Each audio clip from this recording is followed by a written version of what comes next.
So my topic is cantilever method.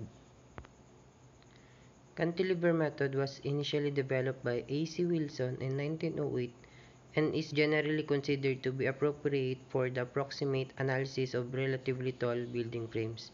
So the cantilever method is based from the cantilever beams that when load is applied to the cantilever beam, the beam will acted upon and move to the direction of the lateral loads.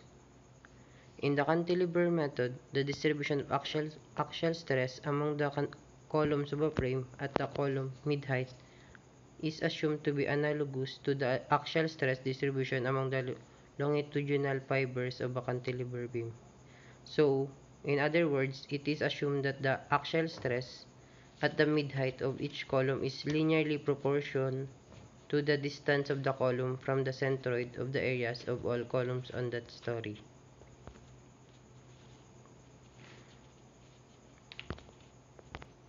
So, the assumptions made in the cantilever method can be stated as follows. First is, an inflection point is located at the middle of each member of the frame.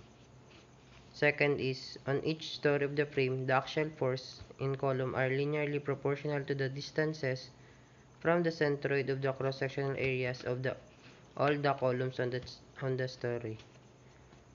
So when we're trying to solve for the axial force, first we need to sketch the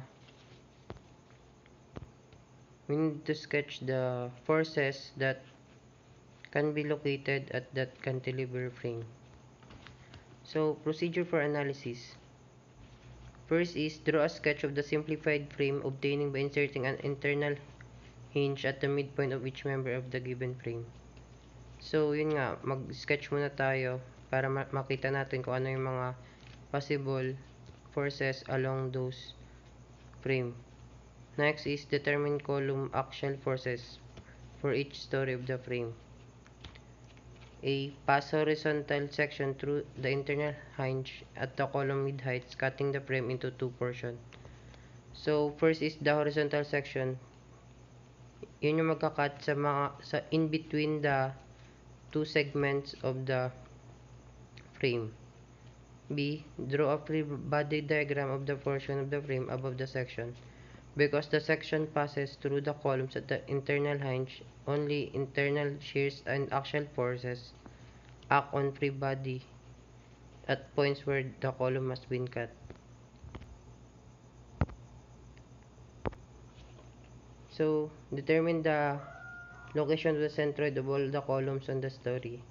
So, after that, draw free body diagrams of all the members and joints of the frame, showing the external loads and the column axial forces computed in the previous step. Next step is determine the girder shears and moments. So, for each story of the frame, the shears and moment at the end of girder are computed by starting at the far left joint and working across to the right or vice versa. So, after determining the girder and shear moments, we proceed to applying the equilibrium equation. Summation of forces along y is equal to 0.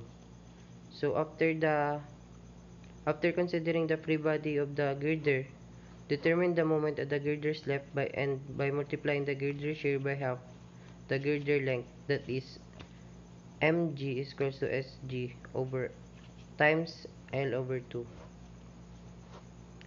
based on the condition that the bending moment at the girder midpoint is 0. So by applying the equilibrium equation, summation of forces along y is equal to 0 and summation moment is equal to 0 to the free body of the girder, determine the shear and moment respectively at the right end.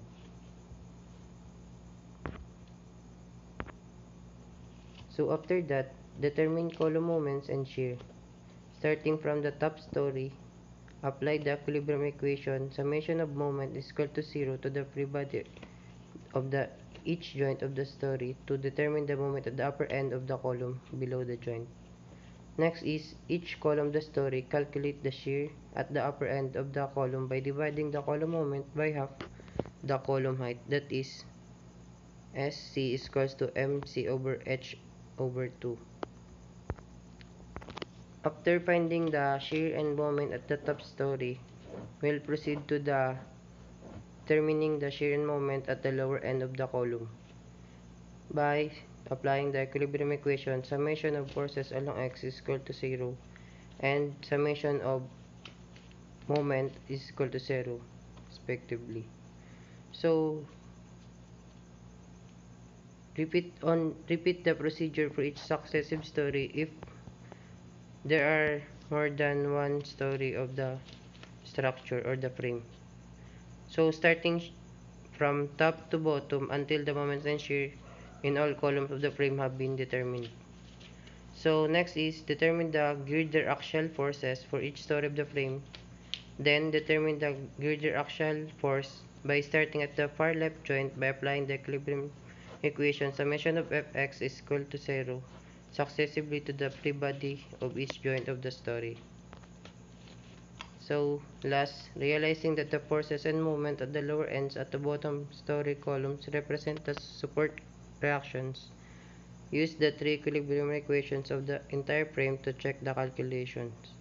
If the analysis has been performed correctly, then this equilibrium equation must be satisfied.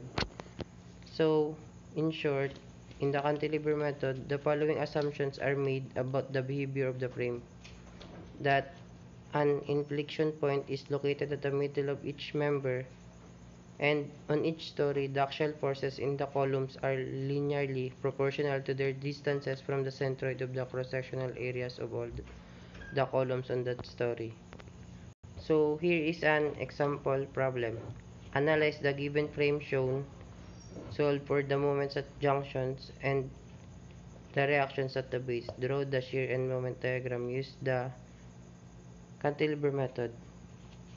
So first thing to do is draw the sketch of the frame with the approximate forces along with the frame. So the first step, draw the sketch of the frame with the forces. So the actual forces to S1 to S1, S1 and the top story, S2 to S2 and S2 at the bottom story. So next is overturning moment for bottom story. So M1 is equal to 35 times the length 6 and plus 60 times 2 is equal to 330 kilonewton meter. So at for the top story, M2 is 35 times 2 is equal to 70 kilonewton. So assuming that the area of the columns are represented as A, so there will be three areas. So area 1, area 2, area 3 times n bar is equal to area times the distance from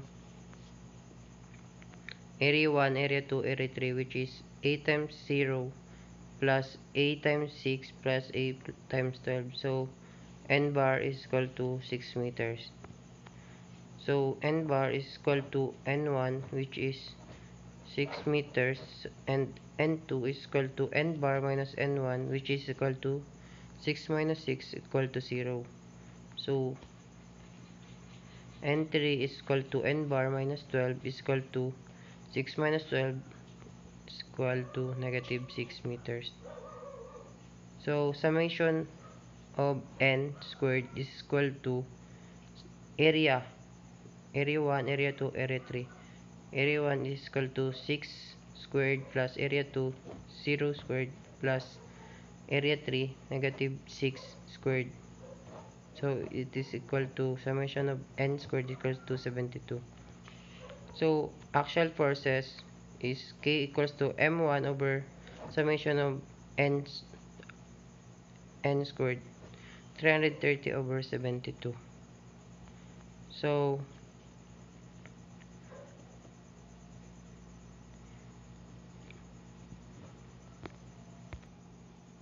forces at AB is equal to actual force times N1 is equal to 4.58 times 6 is equal to 27.48. So forces at DF is equal to actual force times N2.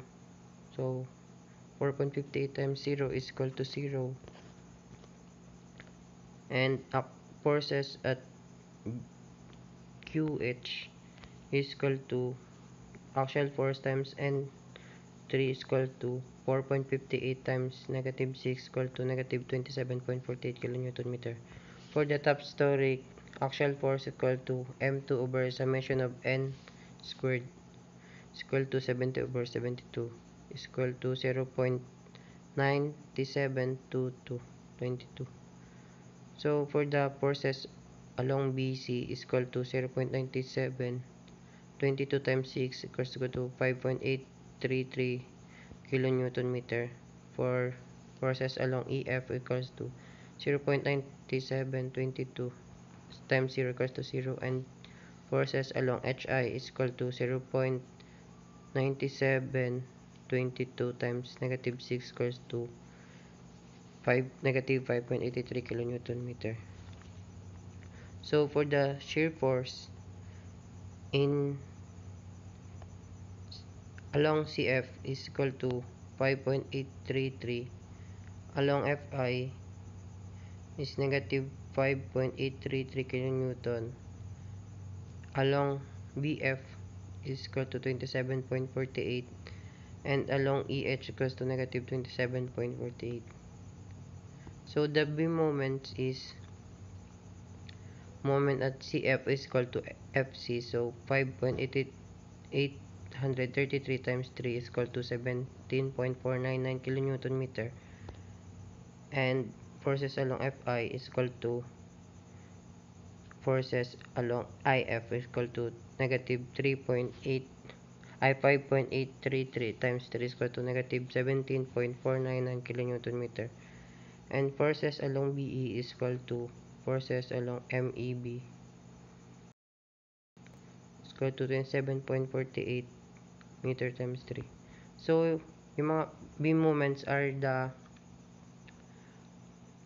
moments along the CF, FI, and BE and EH. So negative 27.48 times 3 is equal to 82.4 kilonewton meter. So here are the diagram of column moments and beam moment diagram. That's all. Thank you.